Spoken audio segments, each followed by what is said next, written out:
Welcome to The Middle. I'm Jeremy Hobson, along with our house DJ Tolliver. And Tolliver, as you know, on almost every show that we do, we get calls from people who are part of Generation Z, which means they were born between 1997 and 2012. Yeah, and we get some Gen Alphas too. Let's not forget That's we've the got next like one. Those are the younger ones. Right. We're hip, exactly. man.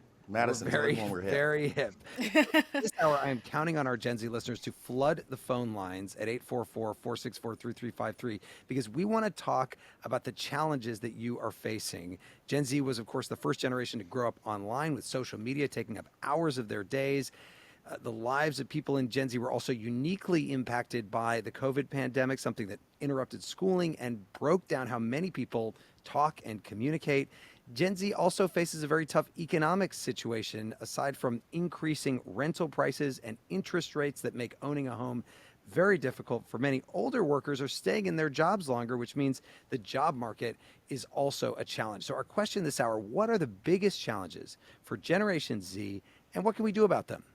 The number is 844-4MIDDLE. That's 844-464-3353. We'll get to your calls in just a moment. But first, last week on the show, we asked for your thoughts on the aggressive immigration enforcement tactics being used by the Trump administration. Here are some of the comments we got on our voicemail. My name is Alec Molosnik. I'm calling from Conway, New Hampshire. I think the ICE raids are good. We certainly have an immigration crisis in this country, and they needed to do something about it. I think it's the wrong way of doing it. Hey, first name Juan. I am American-born, but of Dominican parents. If you had spoken to any Hispanic person, we could have told you this was coming. Yes, what Trump is doing is harsh, but it wouldn't have gotten to this point if the previous administration would have taken immigration seriously. I'm Garrett calling in from Kansas here. As somebody who self-identifies as a middle right politically, I think the current immigration policy, it's based in a good principle, which is sponsoring the legal immigration to our nation. I think it's been taken way out of proportion. I think there's a lot of unfortunate tactics being employed, and while some of it's certainly sensationalized by the media, I also think that striking fear into the hearts of illegal immigrants instead of changing the way immigration is done, I think that's the wrong way to go about it. Well, thanks to everyone who called in. You can hear that entire episode wherever you listen to podcasts. Just subscribe to The Middle. So now to our question this hour. What are the biggest challenges facing Gen Z and what can be done about them? Tolliver, how can people reach us? You can call us at 844-4MIDDLE. That's 844-464-3353.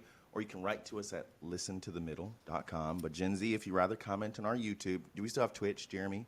We're on Twitch, yep, and Instagram, yep, all of it. Everywhere. You can, so hit you us can up comment and check there. all our lines. You better check especially hard today because they may not want to use the phones, although they sometimes do on this show.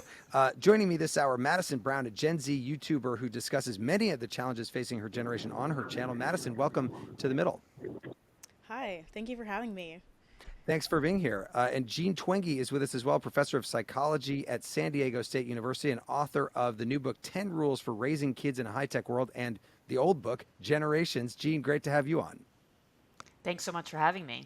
Well, before we get to the phones, Jean, you've studied generations for a very long time. What is different about Generation Z than the others? Well, a lot of things. And I always want to make clear right from the jump that when I'm talking about generational differences, I'm talking about empirical data, and when it's survey data, it is from young people themselves. This is not older people wagging their fingers and saying, oh, I don't know about these kids today. This is what young people are saying themselves. Or we've got, government data on incomes, things like that. So the biggest change from my perspective in the survey data is in that switch from millennials to Gen Z is a switch from optimism to pessimism, from mental health indicators being either stable or improving to getting markedly worse across pretty much every indicator. So it's just one example. Teen and young adult depression doubled between 2011 and 2019, so even before the pandemic. And these are really large changes that happen in a very short period of time. In all my decades of doing research on generational differences, I'd never seen anything like it.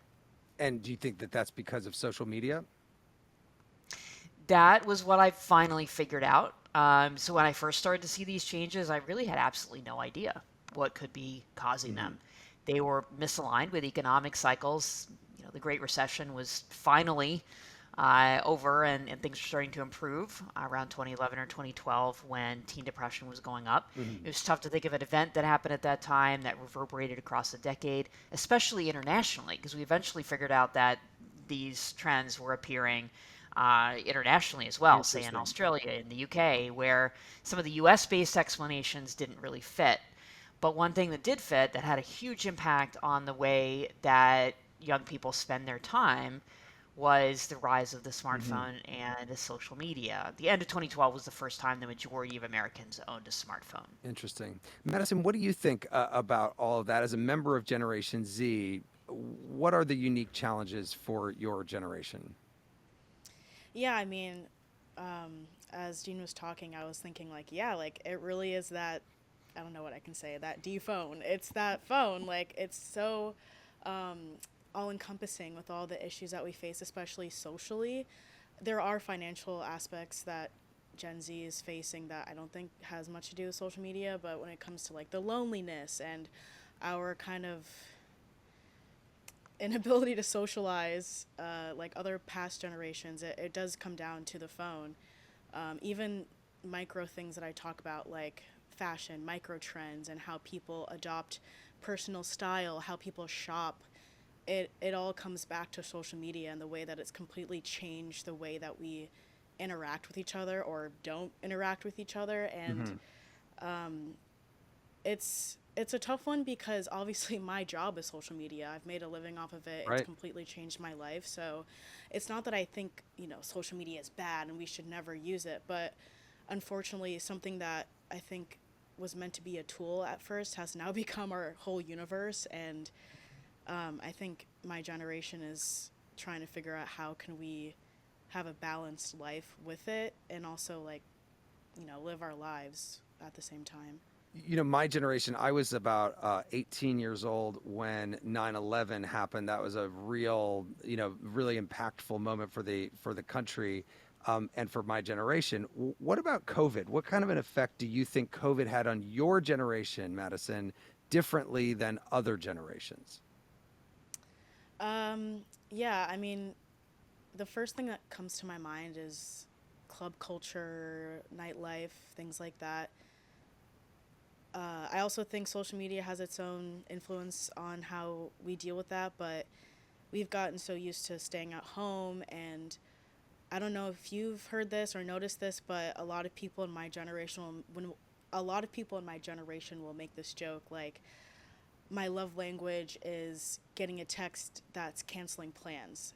And Mm, people are now excited when someone cancels plans. really? And yeah, it's really weird. And it's something that's always kind of bothered me as someone who likes to see their friends. I'm like, is that really how you feel? Like, I want to hang out with you. Not that anyone has said that to me personally, but that seems to be like this common Hmm. mentality. And I think the pandemic has only made that worse because I don't remember if I saw jokes like that before the pandemic, but definitely afterwards. Because everyone's about protecting their peace and staying at home, and Yeah. the discomfort that you have to go through when going out, like waiting in line or like getting the Mm, bartender to come over to you. All that stuff doesn't have to happen if you stay home. And right. of course, yeah, no one wants to wait in line and stuff, but that's what makes the experience. And any sort of discomfort, I think my generation has become really intolerant to. And I think the Well, pandemic contributed a lot to that. I'll just say, as a Virgo, I hate it when people cancel plans. Gene, as we have this conversation, a lot of our listeners are not Gen Z, even though Tolliver sometimes says that he is. He's, in fact, a millennial like me. Why do the challenges facing Gen Z matter to other generations, Gene? Oh, for so many reasons. So first, we're talking about smartphones and social media. They have definitely had the biggest impact on Gen Z, including in how much time they spend with friends and family face to face. But that has had an effect on everyone. Social media kind of taking over has had an impact on all generations. Plus, I give a lot of talks on generations in the workplace. Well, we all have to understand each other. We all have to get along. And when you have these pronounced generational breaks, like the one that you see between millennials and Gen Z in particular, there can be a lot of frustration and misunderstandings if people don't understand those differences and can roll with them. Very interesting. I want to tell our listeners, by the way, that the phones are lighting up with Gen Z callers. So we're going to get to that in just a minute. And also, I want to let you know a program note. You can join us in person in Concord, New Hampshire for a live show in partnership with New Hampshire Public Radio on October 22nd. You can get details for that at listentothemiddle.com. Tolliver, Gen Z is now firmly a part of America's political sphere, not just with the vote, but now with actual Gen Z legislators. Yeah, take 28-year-old Florida Representative Maxwell Frost, for example. He's the youngest member of Congress and the first from Gen Z. Here he is talking about what got him into politics in an interview with NBC in 2022. Gun violence is what got me involved in this work 10 years ago. It was the Sandy Hook shooting. 3 years after that, I'd become a survivor of gun violence myself here in Orlando. And 3 months before that, the Pulse nightclub shooting would happen. The leading cause of death for children is guns, not automobiles anymore. So our children are literally on the front lines of this issue, and we lose 100 people a day. So I look forward to being a strong advocate and champion to ensuring we live in a country where we don't have to fear going to church, going to school because of gun violence. We deserve the freedom to live without the fear of that violence. Again, Maxwell Frost, 28 years old. We're going to talk about some of the global issues that are going on and how that has affected Generation Z as we continue this conversation. Tolliver, what are we listening to here? This is elder Gen Z person Steve Lacy with a song called Bad Habit. So Lacy blew up in a band called The Internet. Bad habit, the internet. Bad habit, the internet. He was trying to warn us the whole time. More of your calls coming up in the middle. This is The Middle. I'm Jeremy Hobson. If you're just tuning in, The Middle is a national call-in show. We're focused on elevating voices from the middle, geographically, politically, and philosophically, or maybe you just want to meet in the middle. This hour, we're talking about the biggest challenges facing Generation Z. Tolliver, what is the number to call in? It's 844-4-MIDDLE. That's 844-464-3353. You can also write to us at listentothemiddle.com or on social media, and we did get a Twitch follower. So I know it exists. One. Good. Okay, great. I'm joined by Gen Z YouTuber Madisyn Brown and Jean Twenge, professor of psychology at San Diego State University. Let's get to a phone call because they are lighting up. Lizzie is in Salt Lake City, Utah. Lizzie, welcome to The Middle. Are you Gen Z, and what do you think about the challenges the generation faces? Hi, I am Gen Z. I was born in 2002, so I'm like in the middle of Gen Z, kind of. And I totally agree that one of the biggest problems facing our generation is like social media and phones and like how to navigate them. Because I remember being in like elementary school and having like smart boards, but no one had like personal computers or iPads or phones. I didn't get a phone until I was in high school, but like social media has like so rapidly like encompassed all of life that it does seem really hard to navigate like what is real, what's not real, what like are good goals, what are bad goals. And so I think that's the biggest thing for me, at least. What do you intend to do about that? Are you making changes in your own life if you see that as a problem to try to get away from it? Yeah, it's hard because like I feel like using my phone and like scrolling is really like helpful in like limiting stress, but it also is like stress adding because like the news and then right just like jealousy and embarrassment and stuff. And so honestly, like I haven't been successful, but the biggest thing is just like trying to do things that don't involve my phone and just like not caring if I don't have my phone with me. And like it's just like it's ironic, but it's just like leaving my phone in another room and then like reading a book or hanging out with my friends, and that's like the biggest thing that helps me not just like scroll for a whole day. Lizzie, thank you so much for that call. Madisyn, what do you think about that? Do you hear from a lot of members of your generation that they are trying actively to do what Lizzie is doing and spend less time with the phone if they see that as a challenge of the generation? Yeah, definitely. Even millennials who are maybe like 10 years older than me, I hear them talking about the same thing because it's so easy to get just caught up in your algorithm, you have to remind yourself life comes first. There are so many other things to be doing. And also, you're not doing things faster just to get back to your phone. I feel like that's something I've noticed in myself where I'm like, oh, like, okay, I gotta do the dishes, but then afterwards I can scroll on my phone, which isn't like the worst thing. At least you're doing the dishes, but I feel like me and other people in my generation feel like our phone is like truly such a like mitochondria for our world. Even like standing somewhere, like maybe you're waiting for the bus or the train, and or you're feeling awkward in a public setting and you go on your phone to like kind of fill the void. I try to tell myself like you can like sit in this and you don't have to scroll just Yeah. because you feel a little awkward and you don't know what to do with your hands. Well, Gene, this is what your new book is about, is what parents can do. What should parents be doing about making sure that their Gen Z children, or and some of these children are not children anymore, they're now adults, but like what their Gen Z offspring should be doing to spend less time on something that clearly they believe is harmful. Yeah, and alphas too.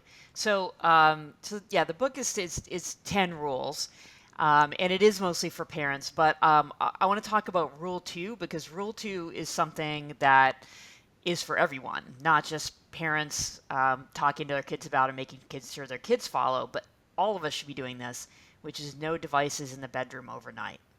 So that is one area where we can pretty much say unequivocally, okay, we're going to carve out that time for sleep and relaxation right before sleep, and devices should not be interfering with that. So, and because I know so many people have that phone on the bedside Yeah. table or in bed with them, and then the notifications go off. Even if your phone is off, studies are showing you won't sleep as much or as well. Wow. And then scrolling right before bed is especially deadly because going to sleep is like landing a plane. It takes about 30 minutes to wind down, and the phone is not the thing to be doing to wind down. It winds you up. Yeah. Let's go to Maddie, who's in Baltimore, Maryland. Hi, Maddie. Go ahead with your thoughts. Hi. I was born in 1999, so I'm right at the beginning of my generation. And my younger brother, he was born in 2012, so he's right at the end. And currently, I'm 26, and I'm trying to move out of my parents' home. I have a full-time job. I do a lot of extra work on the side, and it is completely impossible for me to get a house and move out. I've been trying to get things together for maybe about a year now, and my goal is early next year. But I've just noticed that there's a lot of financial stress with people my age, with student debt and Right. financial insecurity for the future. And I really think it's a much harder goal to attain in comparison to, what my dad's vision for me was, go to college, get a car, Yeah. get a house, move out. And it's so difficult for me now, and I'm scared for my brother in the future because if it's hard for me, I can't imagine what it's going to be like for him. Because you think it's getting worse. And I do think it's getting worse, and I don't think that he will have a stable groundwork, like, for him to build off of in the future. I thought I did, and even now, yeah, where I live currently, I can't work in town. I will have to find another place in the future to live and to work just to kind of make ends meet. A lot of friends my age, they room together, but I've heard and seen in a lot of places that rents and mortgages are around the same price these days. Yeah. And They're very high, both of them, and mortgages very difficult to get right now. Maddie, thank you very much for calling in. And Madisyn, let's talk about that economic side of things. I mean, do you believe that it is the goal of people in Gen Z, the way it has been for people in previous generations, to own a home, to own a car, or is it not really what they're aiming for in the same way? Well, I want to say no because we've realized maybe that's not the most realistic for most of us. And also there's like I don't know if people are necessarily moving towards cities more in Gen Z, but I know we're all kind of like, why don't we have walkable cities? And maybe owning a house isn't like the the answer for life. Like maybe renting is okay, things like that. But yeah, I think about this a lot just for myself personally. Like I was always told buy a house. My Hmm. grandfather flipped houses for a living. He's not American. He immigrated here, and so he's kind of like this quintessential American dream. Like you come here, you work hard, you buy a nice house in Florida and retire. And so he thinks that's what you'll do and you'll be successful. And I'm like, you know what? I still believe I can buy a house one day, but it's not like it was in the 70s. Right. So it's, Or the 50s for that matter. I mean, or the 50s. right. Yeah. You used to be able to, I mean, I wasn't around in the 50s, but I know that it was a lot easier in those days. Um, Tolliver, what's coming in from our Gen Z listeners online? Sure. I just want to start with this one. Abby in Raleigh says, quote, "You said my phones are lighting up with calls from Gen Z, and I have never heard anyone say that, and I have not stopped laughing." I'm telling you, I'm looking at all 10 lines right now. They are lit up. There's a Yeah, couple go more. ahead. I'll be quick. So, artificial intelligence is making a large majority of the majors and fields of study that my generation was pushed toward essentially obsolete. And then finally, Matthew in Minnesota says, "Are there any major political differences observed between older and younger Gen Zers?" Gene? I have seen some folks say that, but I dug into some data on Gen Z's political beliefs pretty recently, and I did not see that split Hmm. between older and younger Gen Zs. It seemed pretty consistent. The main theme was that although more Gen Zers voted for Trump in 2024 versus 2020, that you do not see more identifying as conservative because that had been a rumor for a while. It Uh-huh. doesn't look like that's the case, even among young men, at least in one data set of young adults. And do you think, by the way, that we heard from Maxwell Frost a bit earlier on about gun violence? Does the overall state of the world, gun violence, climate change, divisive politics, affect Gen Z differently or land differently with Gen Z, Gene, than it does with other generations? Well, I mean, I should clarify, I don't think that's the primary cause of the increase Hmm. in depression, given that it's international. And for climate change, if that was the cause, you'd expect a bigger increase in depression among, say, older teens and young adults versus children and young teens. And it's exactly the opposite. The biggest increases are Right. among children and young teens. But certainly, these things are going to hit young people because this is the world they're inheriting. And that late 2010s was a real turning point for political activism among Gen Z. The Parkland shooting, for example, 2018, Right. and then the voter turnout of Gen Z in those 2018 midterms Right. was much higher than 4 years before in the previous set of Yeah. midterms among young adults. So that does point to some political activism being inspired in this generation, Uh, and let's we'll see. let's go to Marianne, who's in Houston, Texas. Marianne, welcome to the middle. Are you Gen Z? And if so, what are the challenges you face? Well, I'm Gen Z, and what I was considering when I'm listening to this is I think on the mainstream level, there's a identification that there's a loneliness problem, but people are cautious to offer a solution to it. And so that leaves sort of a vacuum that's filled by some bad actors like Andrew Tate or, I'd say Nick Fuentes or some of these others.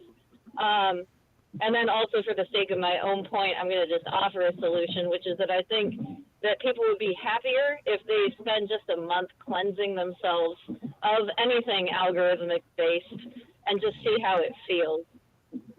Yeah, I mean, we're very proud on the middle that our calls are not have nothing to do with an algorithm. Marianne, thank you very much for that call. Let me try Francisco, who's in Chicago. Francisco, are you Gen Z?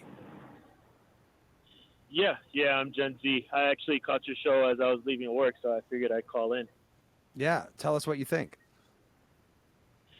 Yeah, I think there's something that you touched on originally, and that was the opportunity, and I wanted to bring up the job market for my generation. I just got a new job as I used to be OTR. I was an OTR truck driver, which, for those who don't know, was over the road. And I recently just got a local job at a local terminal doing deliveries. But I've seen it in a lot of friends of mine, and I see it a lot in the people in my generation. I know we talked about young men earlier, especially with the voting base. I see a lot of young men, including myself, just burnt out. It's very tough to try to stay competitive.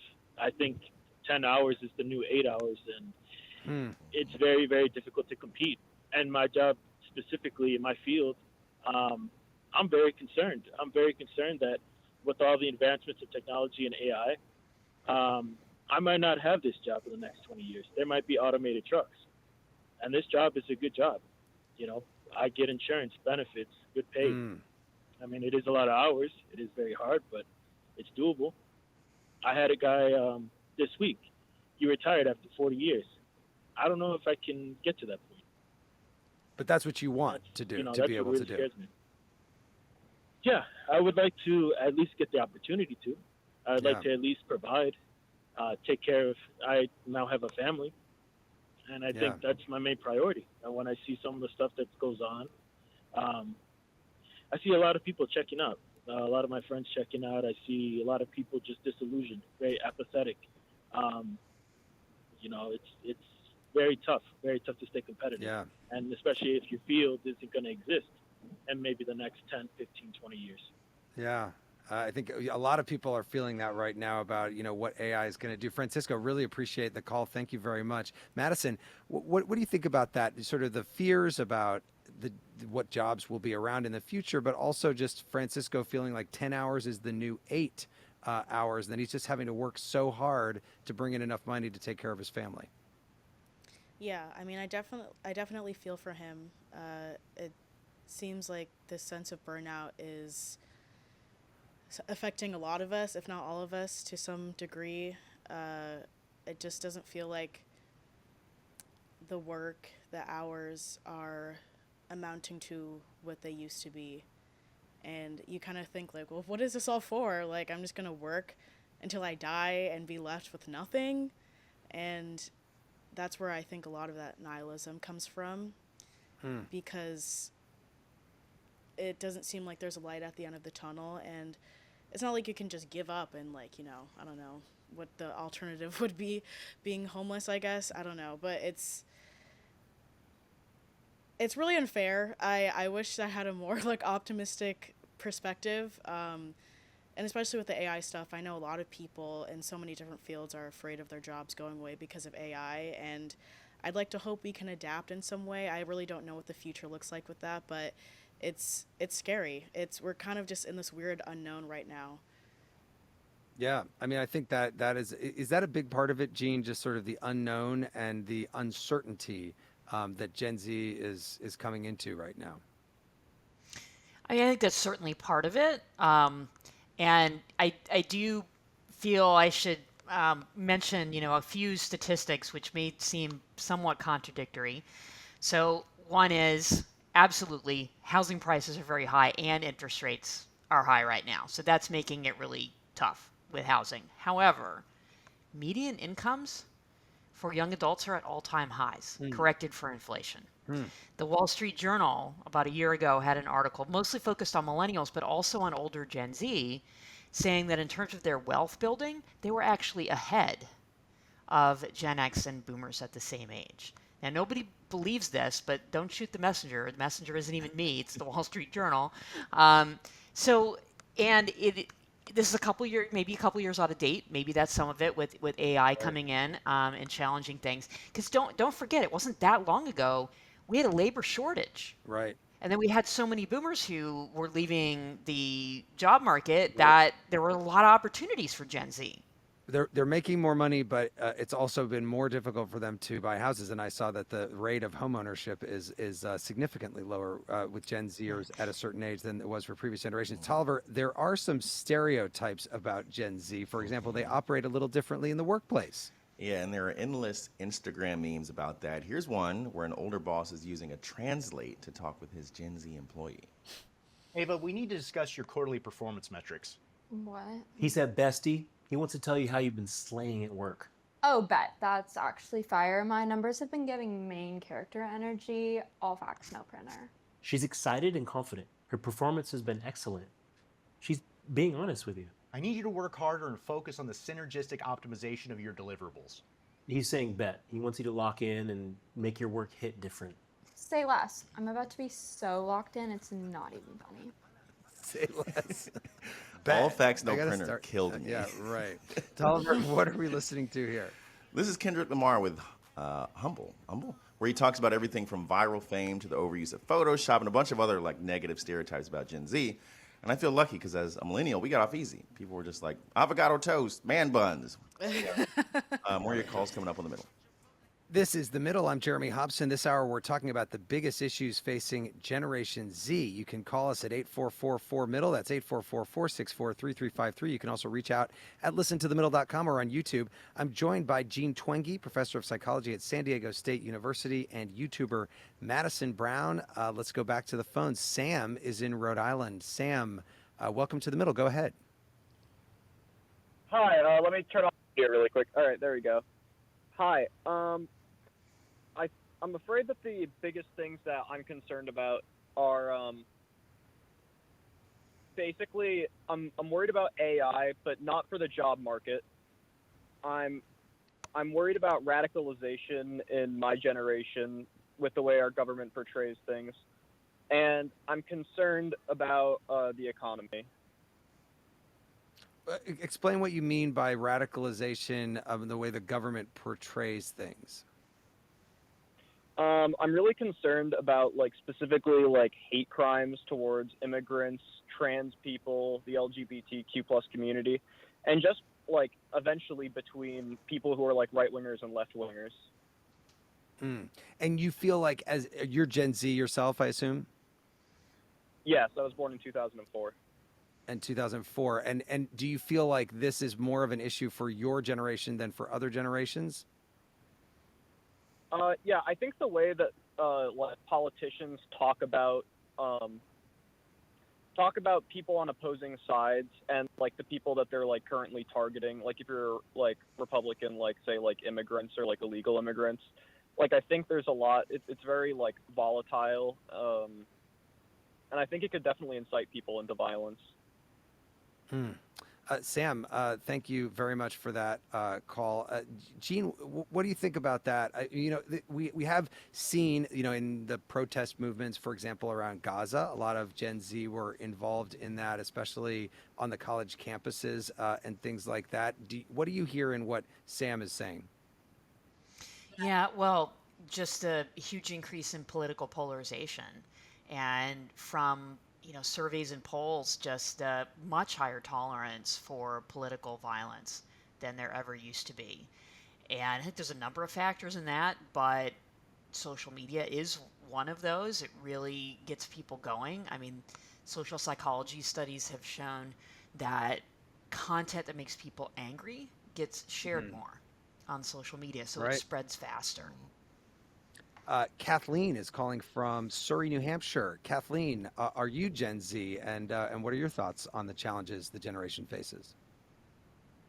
Yes, I was born in 2007. I'm a senior in high school right now. I think that maybe not the biggest problem, but one of the big ones is definitely like the accessibility and potency of marijuana and nicotine, especially in like school environments, because I'm sure it's different for depending on how legal it is where you are, but it's super, super normalized, at least at the public school that I go to. And I've heard the same from other people. It just turns over lives, and they've existed in some way or another for like forever, but right now it's just so accessible and so dangerous. It's really interesting, Kathleen, that you say that, because 2014 was when the first state legalized marijuana. We did an entire show about this. And the potency, as you say, is extremely high in a lot of the edibles that are available now compared to like in 1970, if your dad or maybe your grandfather was smoking a joint, it was like a few percent potency. Now it can be like 90% potency. And as you say, a lot of young people are going after these like edibles that look like candy. And the discreetness of them as well. Like, you could do it anywhere. Yeah, that's a really interesting point, Kathleen. Madisyn, what do you think about that? And do you see that as well among your peers? Yeah, I've been talking a lot about this recently.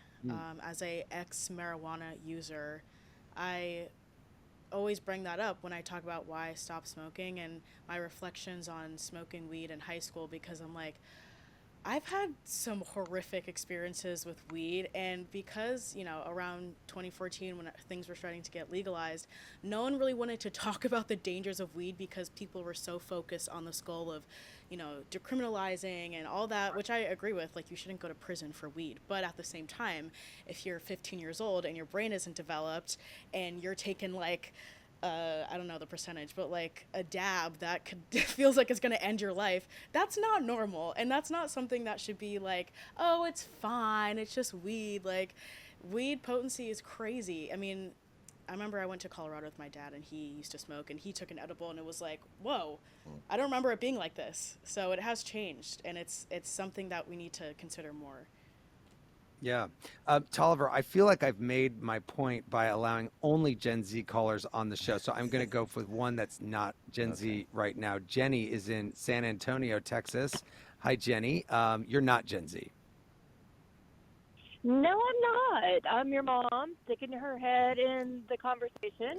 I've raised two Gen Z girls, and I am just, first of all, let me say I'm so freaking proud of you guys. I mean, y'all have survived so much, and I know that Gen X tends to take credit for the neglect and abuse of the boomers, and well, yeah, we do. But nonetheless, I just wanted to pose the question, like, just overall, I know this is kind of a high level, question, but like, I'm just so curious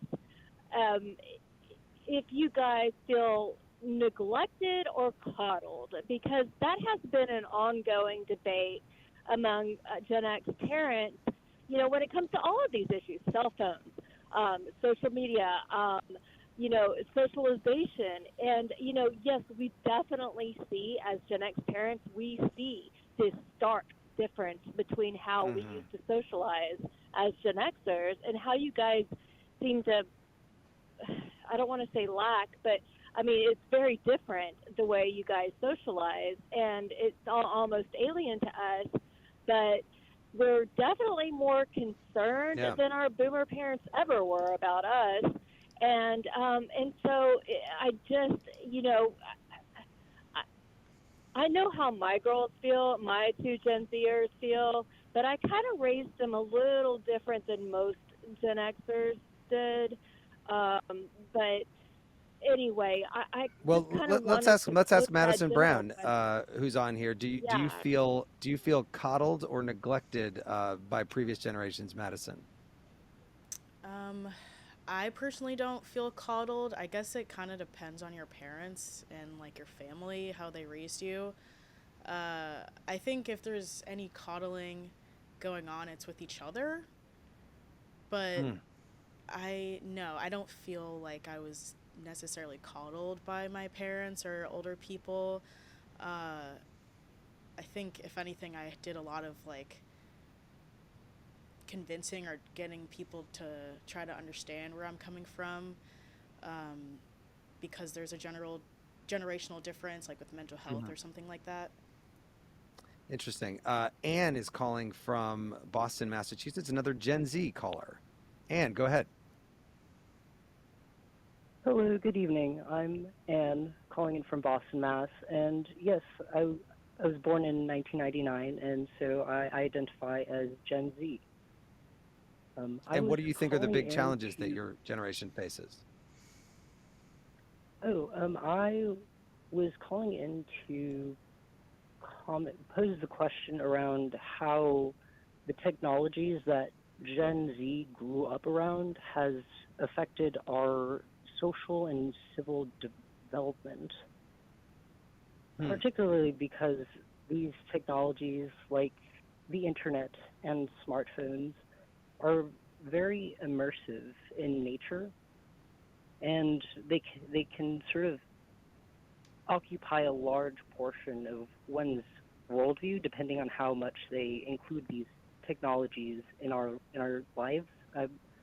And I think that has like a profound effect on basically how people of our generation view their social and civil lives. Great question, Anne, and something we've been touching on. But Jean, what about that specific question about how it's affected their development? Yeah, and there's still a lot of unknowns out there, but we do know that teens and young adults are spending a lot less time with each other in person. So through middle school and high school, they're just a lot less likely to just hang out with their friends or go to the mall or drive around in a car or go to a party compared to previous generations. So that has some, obvious implications for social development and social skills. A lot of the stuff that Madisyn was talking about, the idea of, oh, I'm glad that we canceled plans. I think that does have some roots in the pandemic, but it goes back even further than that because the social interaction piece that's been declining since the early 2010s. And then in terms of the civic development, we've touched on some of those issues around political polarization. And when you get your news from social media instead of a centralized source, well, there's advantages to that because then it's more democratic, so to speak. More people have a voice. On the other hand, it's also more atomized, and you can expose yourself to only the news that you want to see and only the viewpoints that you want to see, and that seems to have increased the divide in our country. Ryan is calling in from Minneapolis. Hi, Ryan. Go ahead with your thoughts. Are you Gen Z? Yes, I was born in 2001, and I think the greatest challenge is a general sense of apathy that kind of seems to be permeating our generation due to a lot of the political and social headwinds that we're facing. The political and social headwinds being the kinds of things we heard about a little bit earlier. Are there specific issues that you're thinking about there? Yeah, generally like global climate change and kind of like rising political tensions and authoritarians. Now, you say apathy. You were born in 2001, so you've had an election that you were able to vote in, at least one. Are you voting? Do you feel apathy that you don't want to vote, or do you want to be involved in politics? I'm personally voting, and a lot of people in my social circles are as well. But I also noticed that within people that are voting, they don't seem to be as deeply involved in the politics of what they're voting for. Interesting. Ryan, thank you. And Madisyn, on the issue of whether, Gen Z is voting in big numbers, do you expect that kind of apathy that we just heard about there in the coming election, the midterms next year, or the voting age Gen Zer is going to get out in force?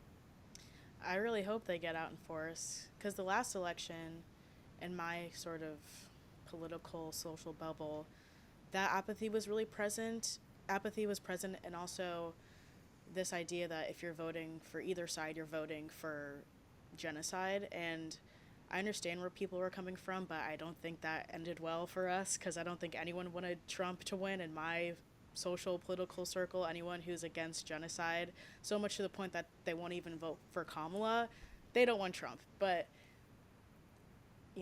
this is a very layered conversation, but I think a part of that is apathy of like, it doesn't matter anyway, so why They don't even feel like bother? they can have an effect. Yeah. Tolliver, what else is coming in online? All right, we've got Rebecca. She says, I'm a boomer here. The young people I talk to and hear about feel quite hopeless for many reasons. Echoing Madisyn, our current government in the form of Donald Trump seem not to care about the future, and it's pretty evident.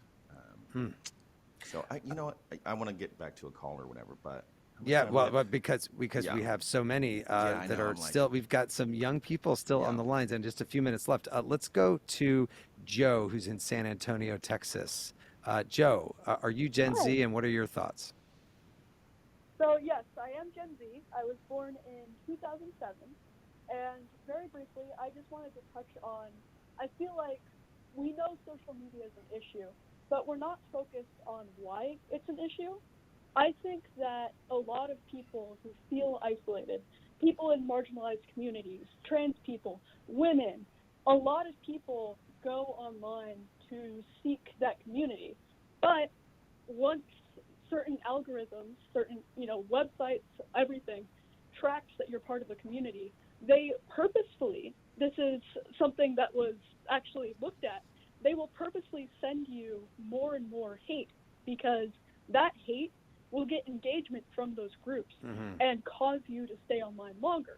And that type of hate that you see every single day, if you log on, if you check the news, if you do anything, you see that catered to you. And it makes you think, I don't really want to talk to people in real life, because what if they are all like that? What if I'm talking to somebody and they are going to look at me and say, you don't belong here? Joe, let So me just that's ask you my one take quick on it. follow-up question, which is, do you feel like you had adequate training in your life at any point to deal with social media and these algorithms that are targeting you and trying to get you to stay on longer and stuff like that? I think that I had great training for the internet before this point. My parents were very well thought out, very good, well educated, and they made sure that I did not have broader internet access until I was much older. However, I was trained for an internet that does not have the precision that it has now. So now I'm completely unable to handle just the pure amount of hate. No matter what you do, no matter what sites you're on, I don't have Snapchat. I don't have social media. I'm only on YouTube and Safari, the web browser. And yet still I will get targeted like hate. Yeah. And it's very concerning. Yeah. Joe, thank you so much for calling in and also for making it so that we had an entire show of callers that were nothing but Gen Z, except one parent of Gen Z kids. Madisyn, I'm going to give you the final word here. What are you optimistic about as a Gen Z person right now? Well, we talk a lot with each other online. We're very aware of the good and the bad. At least, again, it's hard to say. I can't speak for all Gen Z. Algorithms really kind of put you into this echo chamber. I try to break out of it, but we're a very open generation. Yeah. So I think as we age and mature, we can also mature in the way that we communicate and kind of course correct. So I have hope for our generation to find solutions and to keep an open mind. That's kind of Gen Z's whole thing, I think, is being open-minded. Sometimes to a fault where it kind of circles back around to being closed-minded, but I feel like, we're very talkative, communicative, so I think that's good. A good note to end on. Madisyn Brown, YouTuber, thank you so much. And Jean Twenge, professor of psychology at San Diego State University, author of the new book, 10 Rules for Raising Kids in a High-Tech World, and also the book Generations. Thanks to both of you. Thank you for having me. And Tolliver, we really ate that and left no crumbs. Don't subscribe to our podcast. We've got extra episodes of our One Thing Trump Did podcast every week, only available on the Middle podcast feed. Subscribe to our YouTube channel. Next week, we'll be back here getting into the big national conversation about redistricting. We want to know whether you feel represented by the political process and what fair representation looks like to you. Our number is 8444-MIDDLE. That's 844-464-3353. Or you can reach out at listentothemiddle.com, where you can also sign up for our free weekly newsletter and send us your ideas for future show topics. The Middle is brought to you by Long Neck Media, distributed by Illinois Public Media in Urbana, Illinois, produced by Harrison Patino, Danny Alexander, Sam Burmistaz, John Barth, Annika Deschler, and Brandon Condritz. Thanks to Jason Croft, our technical director today. I'm Jeremy Hobson. I will talk to you next week.